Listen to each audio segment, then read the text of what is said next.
We're always told that success at work is the key to happiness. But what happens when you hit a huge career milestone and it just leaves you feeling like a total failure? Well, today we're going to dive into a story that completely redefines what it means to be truly wealthy.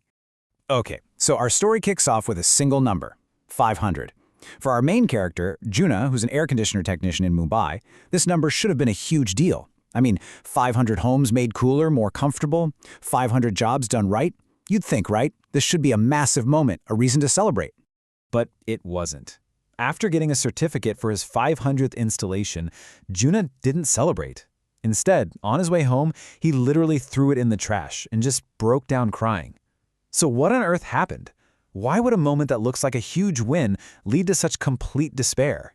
To really get what's going on, we have to look at this massive gap between Juna's success on the outside and what he was feeling on the inside.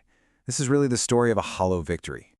All right, so let's just break this down for a second. On paper, everything looks great for Junar. He's hit this major career goal. He gets official recognition. He even gets a cash bonus. But inside, he felt like a complete and utter failure. See, the reason for this feeling, it wasn't at his job. Nope. It was waiting for him at home. And this gets us right to the heart of Juna's struggle. It's this brutal contrast between the cool, comfortable air he provides for other people all day long and the suffocating heat that his own family had to live with. So picture this. His reality in Mumbai is a single tiny room where his wife has to cook and bathe in the very same space. There's a shared toilet down the hall with a line out the door. And while he's out there installing these amazing cooling systems, his own kids and his wife are stuck in this unbearable heat and dust. And that, right there, that captures the devastating irony of his life. Every single air conditioner he put in was just another painful reminder of the one thing he couldn't give the people he loved the most. So in his own mind, he wasn't some successful technician. He was a failure as a husband and a failure as a father. But here, this is where the story takes this incredible turn. That very same night, feeling completely crushed, Juna sat down to eat with his family. And it was their nightly ritual, to sharing what they were grateful for, that was about to change, well, absolutely everything for him. First, his wife spoke up. Now, Junai had been thinking she must be miserable, because of where they lived.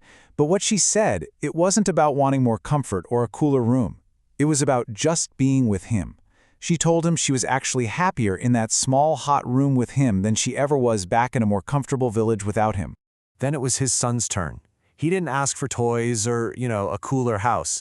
He wished he could grow up faster so he could help his dad, so he could be part of his dad's world and share that work. His deepest wish was about connection, about purpose, right there beside his father. And then his daughter, her wish was maybe the simplest and most powerful of all. It had nothing to do with the temperature of the room, it was about the warmth of having her father there. The thing she cared about most was seeing him every single day, feeling loved by him, and feeling completely safe. So, as Juna is just sitting there, listening to his family, it's like a light bulb just goes off. He had been so obsessed with what he couldn't give them that he was totally blind to what he already was to them. This was his big breakthrough moment. I mean, this slide just lays it all out, doesn't it? Juna's goals were all about stuff, physical comfort, getting out of the heat.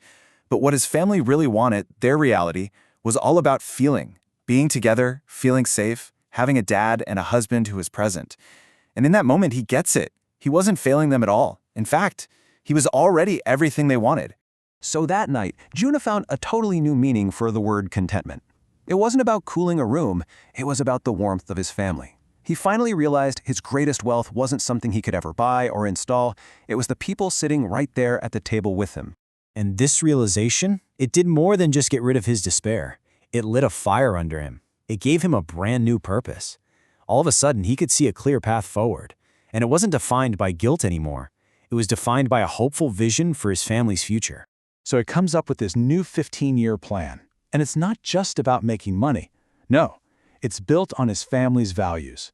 Step 1, make sure his kids get a great education.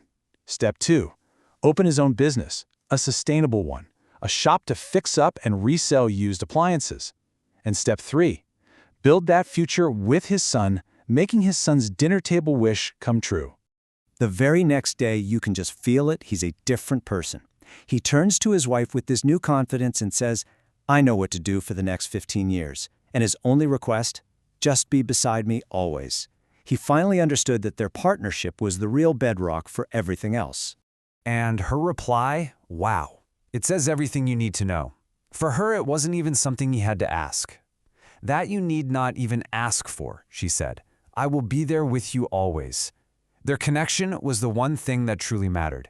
He had the plan, and she was the solid ground he was going to build it on. So Juna's story really leaves us with a big question, doesn't it?